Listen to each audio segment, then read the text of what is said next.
어젯밤에도 소변 때문에 2번 이상 깼다면 그건 단순히 나이가 들어서 그런 일이 아닐 수 있습니다. 새벽마다 화장실 문을 붙잡고 서서 왜 이렇게 잠이 자꾸 깨지지 하고 넘겨버리셨다면 지금 당신의 콩팥은 조용히 무너지고 있을지도 모릅니다. 더 무서운 것은 콩팥이 아프다고 쉽게 소리치지 않는다는 사실입니다. 얼굴이 붓고 다리가 무겁고 머리가 맑지 않고 아침부터 기운이 쭉 빠지는데도 많은 분들이 그냥 늙어서 그렇겠지 하고 지나갑니다. 그런데 바로 그 방심이 콩팥을 가장 빨리 지치게 만듭니다. 저는 30년 동안 수많은 중년과 어르신들을 만나 상담하고 식탁을 바꾸고 밤 습관을 고쳐드리면서 한 가지를 뼈저리게 느꼈습니다. 병이 갑자기 오는 것 같아도 사실은 몸이 오래전부터 작은 신호를 보내고 있었다는 것입니다.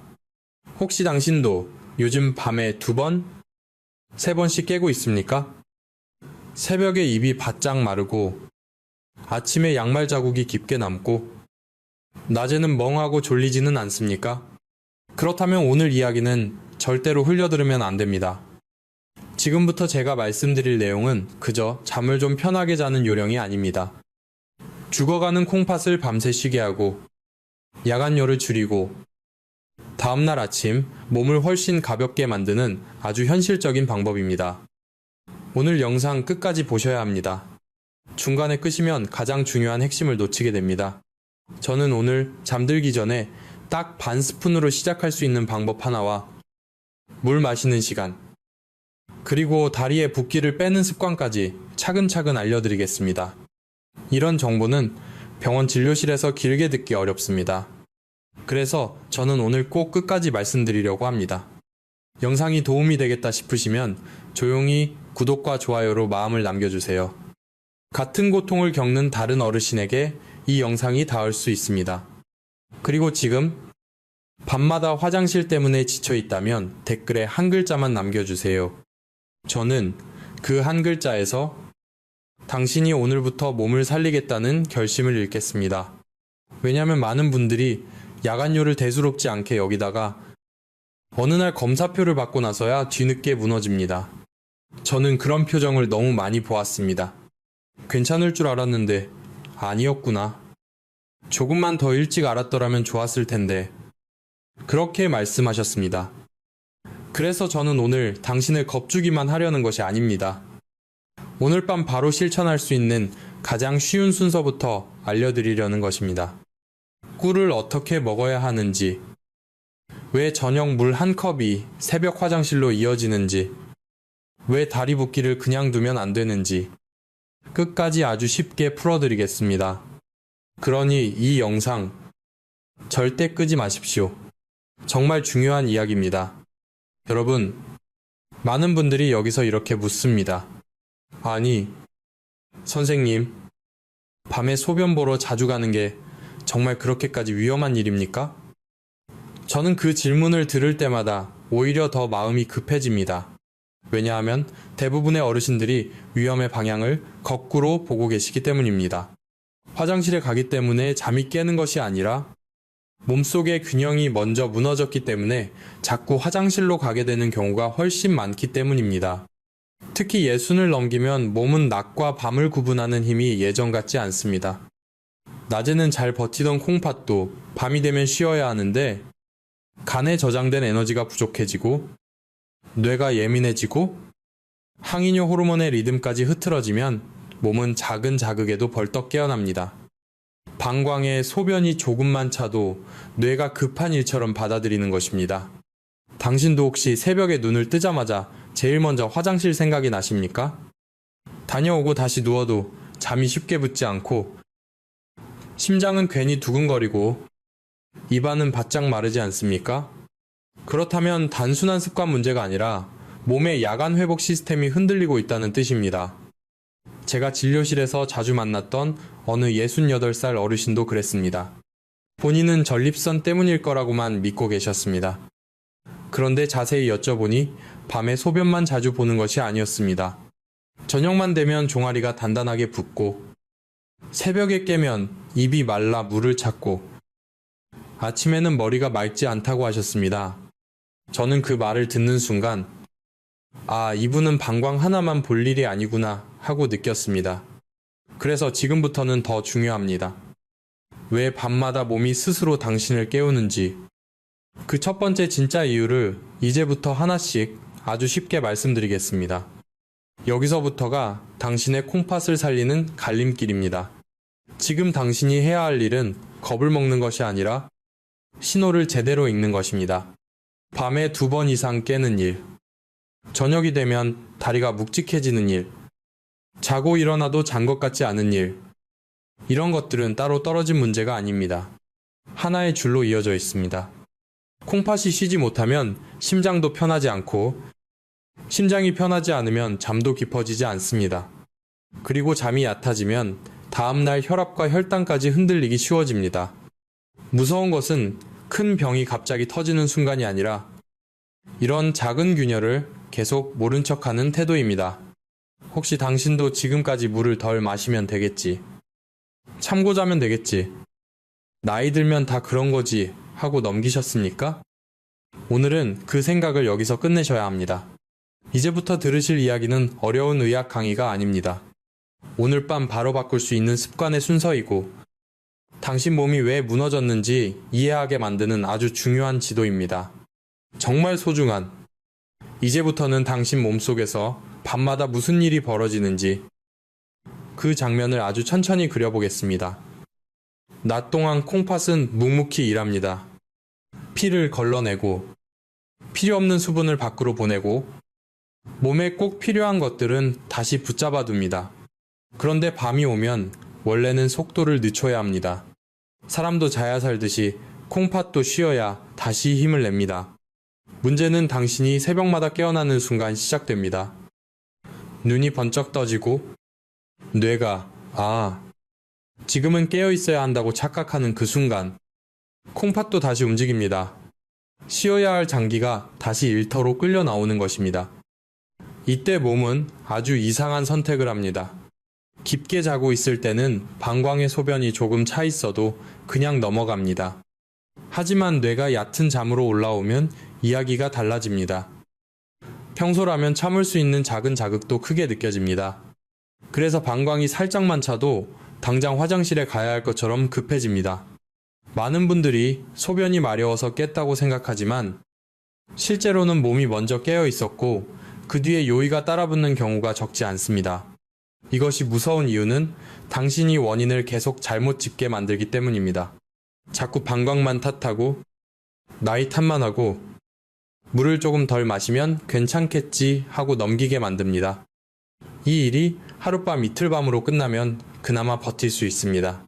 하지만 일주일, 한 달, 1년이 쌓이면 이야기가 달라집니다.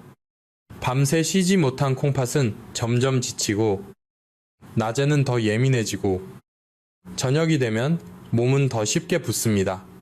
그러면 눕는 순간 다리에 몰려있던 수분이 다시 위로 올라오고 심장은 갑자기 늘어난 순환량을 부담스러워합니다. 결국 몸은 또 소변으로 빼내려 하고 당신은 또 화장실로 갑니다.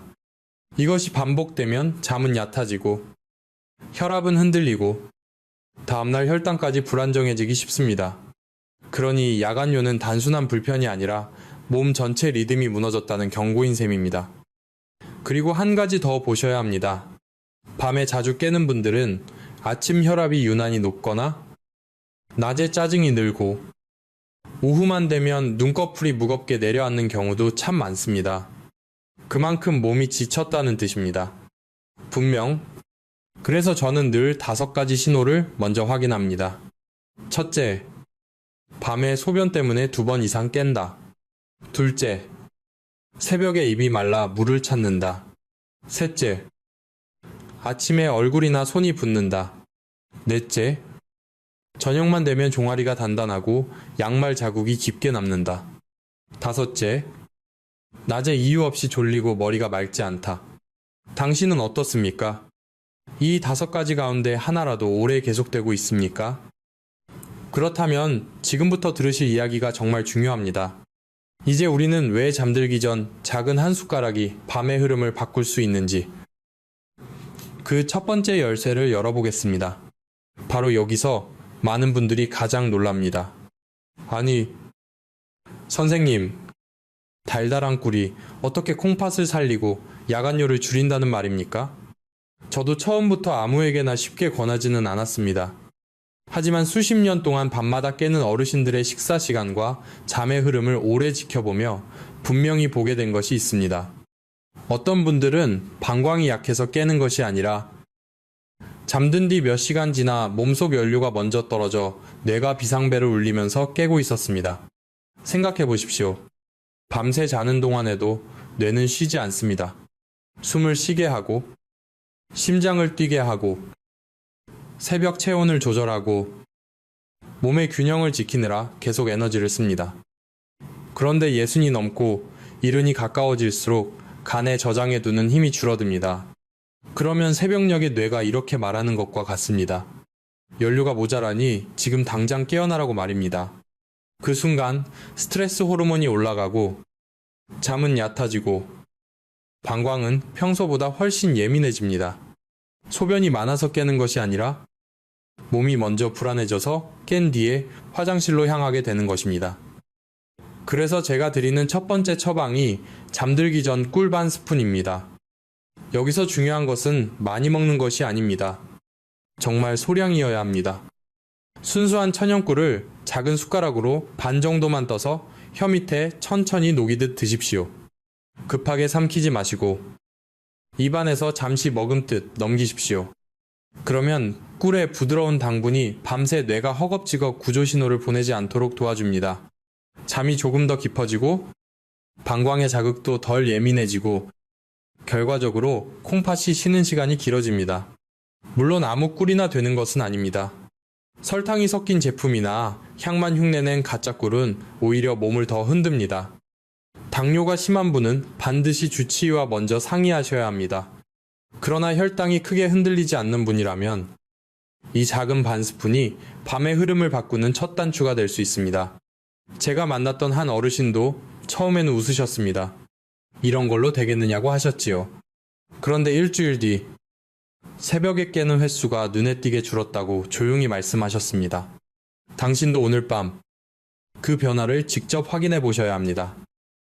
이것은 민간요법 이야기가 아니라 지친 몸에 밤의 연료를 아주 조심스럽게 보태주는 방식입니다. 그리고 바로 다음 단계에서 그 효과를 더 크게 만드는 물 마시는 시간의 비밀까지 이어집니다. 혹시 당신도 밤에 자다가 이유 없이 가슴이 두근거리고 입이 마르고 다시 누워도 잠이 안 붙는 날이 많습니까? 그렇다면 몸은 이미 새벽 연료 부족 신호를 보내고 있는지 모릅니다. 그래서 저는 늘 말씀드립니다. 많이 먹는 것이 답이 아니라 필요한 만큼을 정확한 시간에 넣어주는 것이 답이라고 말입니다. 이 차이를 아는 순간 밤은 달라지기 시작합니다. 당신 몸이 가장 잘 듣는 순간은 잠들기 전 바로 짧은 시간입니다. 그렇다면 이제 이런 질문이 남습니다. 선생님, 꿀 반 스푼으로 뇌를 달래주었다면 물은 어떻게 해야 합니까? 여기서부터 많은 분들이 가장 크게 실수합니다. 낮에는 바빠서 물을 제대로 못 마시다가 저녁 식사 뒤에 한꺼번에 벌컥벌컥 마시고 잠들기 전에도 목이 마를까봐 컵을 비우고 눕습니다. 그리고 새벽 2시, 3시에 또 화장실로 달려갑니다. 당신도 혹시 이렇게 하고 있지 않습니까? 몸에 좋으라고 한 행동이 밤의 평화를 깨고 있었다는 사실, 생각보다 많은 분들이 모르고 계십니다. 특히 중년 이후에는 갈증을 느끼는 감각과 실제 몸이 필요로 하는 수분의 양이 꼭 같지 않습니다. 입이 마르다고 해서 몸 전체가 물을 더 원한다는 뜻은 아닐 수 있습니다. 저녁에 짠 반찬을 먹고 따뜻한 국물을 마시고 습관처럼 물컵을 비우면 입은 잠깐 편해집니다. 하지만 콩팥은 그 순간부터 다시 긴장합니다. 당신도 저녁에는 유난히 물이 당기고 누우면 속은 편한데 새벽마다 소변이 마렵지 않습니까? 바로 그 흐름을 끊어야 합니다. 지금 이 말을 들으면서도 그래도 물을 참으면 탈수되는 것 아닌가 걱정되실 수 있습니다. 맞습니다. 그래서 낮에 채우고 밤에 비우지 않게 만드는 것입니다. 순서를 바꾸는 것. 그것이 핵심입니다. 많이 마시는 사람이 건강한 것이 아니라 제 시간에 마시는 사람이 밤을 지키는 것입니다. 이제 감이 좀 오십니까? 제가 늘 말씀드리는 것은 하나입니다. 물은 적게 마시라는 뜻이 아닙니다. 해가 떠 있는 동안 콩팥이 일할 준비가 되어 있을 때 나누어 마시라는 뜻입니다. 반대로 해가 지고 몸이 쉬어야 할 시간에는 수분의 방향도 바뀌어야 합니다. 특히 저녁 6시가 넘은 뒤에는 물을 습관처럼 찾지 마십시오. 처음에는 너무 야박한 말처럼 들릴 수 있습니다. 하지만 야간요로 지친 분들에게 이 원칙은 생각보다 강력합니다.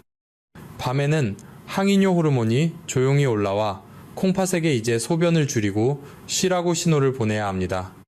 그런데 늦은 시간까지 물이 계속 들어오면 몸은 그 신호를 제대로 만들지 못하고 콩팥은 밤인지 낮인지 구분하지 못한 채 일을 이어가게 됩니다.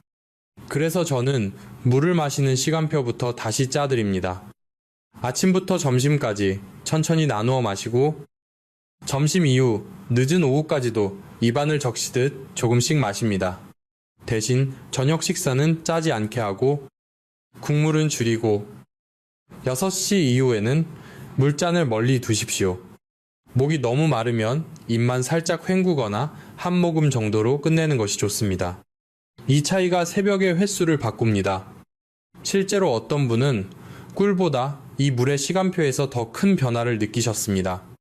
밤마다 4번 깨던 분이 저녁 물만 끊고도 2번으로 줄었습니다.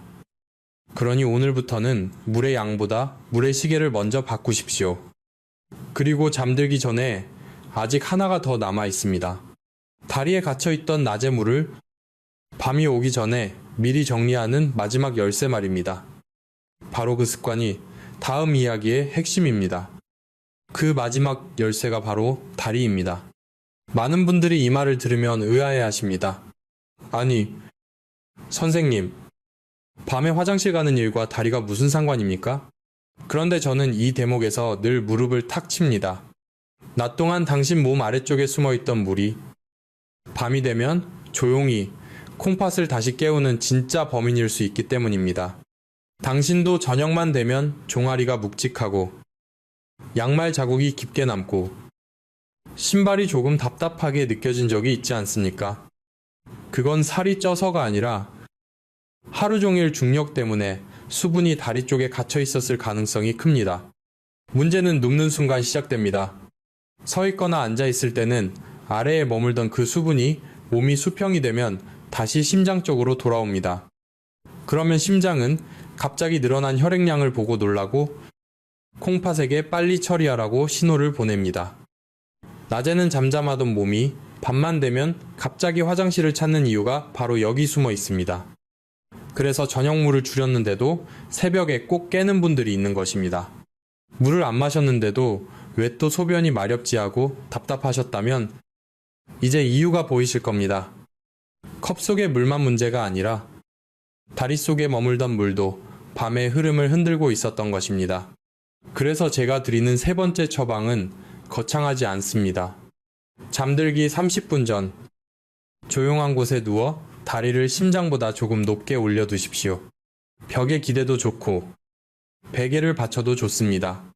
중요한 것은 힘주어 버티는 것이 아니라 편안하게 맡기는 것입니다.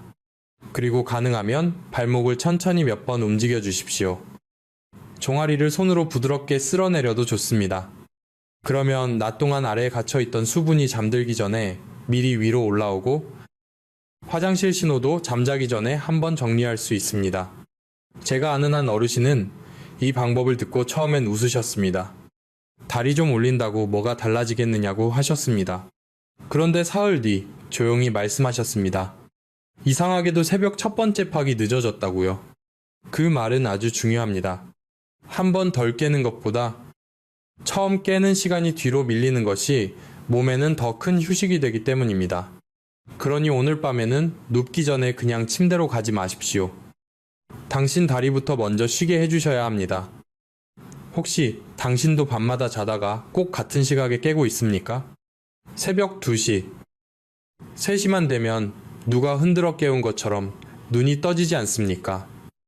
그렇다면 오늘부터는 잠의 적을 방광 하나로만 보지 마십시오. 당신 다리, 당신 순환, 당신 저녁 습관을 함께 보셔야 합니다. 바로 다음에는 밤을 더 흔드는 저녁 식탁의 함정을 말씀드리겠습니다. 국물 한 숟갈, 과일 몇 조각, 늦은 시간에 커피 한 잔이 어떻게 밤새 콩팥을 붙잡고 늘어지는지, 왜 어떤 어르신은 모르고 드시다가 더 자주 깨는지, 그 이야기를 이어서 꼭 들으셔야 합니다. 바로 당신 저녁상이 답을 쥐고 있을 수 있습니다. 이제 마지막으로 꼭 짚고 넘어가야 할 것이 바로 저녁 식탁입니다. 많은 분들이 밤에 화장실을 자주 가는 이유를 물이나 나이에서만 찾습니다. 하지만 저는 늘 묻습니다. 저녁에 무엇을 드셨습니까? 언제 드셨습니까? 국물을 끝까지 비우셨습니까? 과일을 식후에 드셨습니까? 커피나 녹차를 늦게까지 붙잡고 계셨습니까? 바로 여기에서 밤의 운명이 갈리는 경우가 너무 많습니다. 당신도 혹시 저녁만 되면 따뜻한 국 한 그릇이 없으면 허전하고, 식사 뒤에 과일 몇 조각은 괜찮겠지 하고 손이 가고, 입이 심심하다고 김치나 장아찌를 자꾸 집어드시지 않습니까? 그런데 그 익숙한 습관이 밤새 콩팥의 소매를 붙잡고 놓아주지 않을 수 있습니다. 국물은 몸을 편하게 하는 것 같지만 밤에는 다릅니다. 짠 국물은 갈증을 부르고, 갈증은 물을 부르고, 물은 다시 야간요를 부릅니다. 과일도 저녁에는 조심해야 합니다.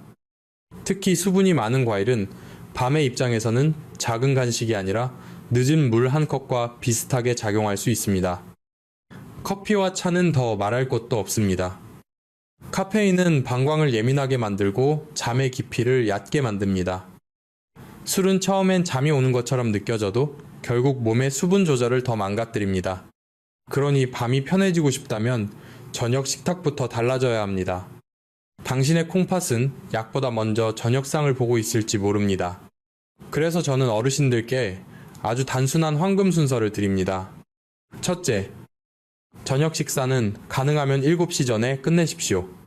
둘째, 국물보다는 건더기 위주로 짠 반찬은 줄이십시오. 셋째, 저녁 6시 이후에는 물을 습관처럼 마시지 마십시오. 넷째, 잠들기 30분 전에 다리를 올리고 마지막 화장실을 다녀오십시오.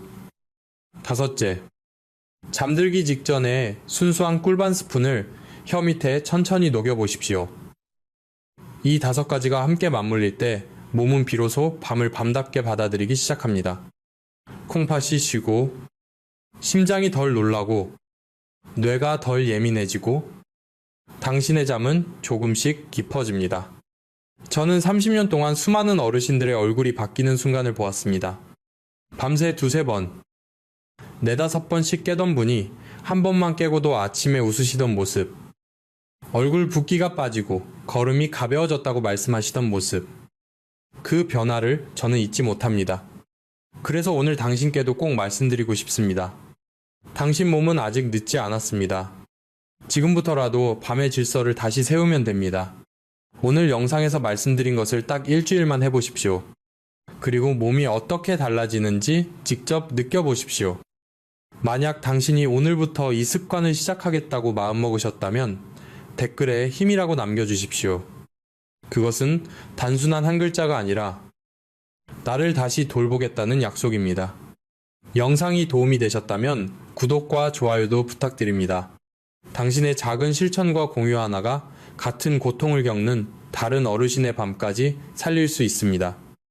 오늘 밤만큼은 부디 화장실 걱정보다 깊은 잠이 먼저 찾아오기를 바랍니다. 저는 다음 이야기에서도 당신 곁에서 끝까지 함께하겠습니다.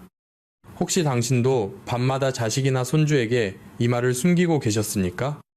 또 깼다고 말하면 걱정할까봐. 나이 들면 다 그런 거라고 스스로 달래고 있지 않습니까? 하지만 편한 잠을 포기하는 순간 다음날의 기운도, 웃음도, 식욕도 함께 줄어듭니다.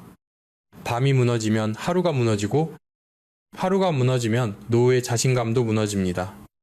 그래서 저는 오늘 이 마지막 부탁을 드립니다. 냉장고 문보다 먼저, 물컵보다 먼저 당신의 저녁 습관부터 바꾸십시오. 그 선택이 내일 아침 당신 얼굴을 바꿀 수 있습니다. 그리고 그 변화는 생각보다 빠르게 몸에서 먼저 대답해 줄 것입니다.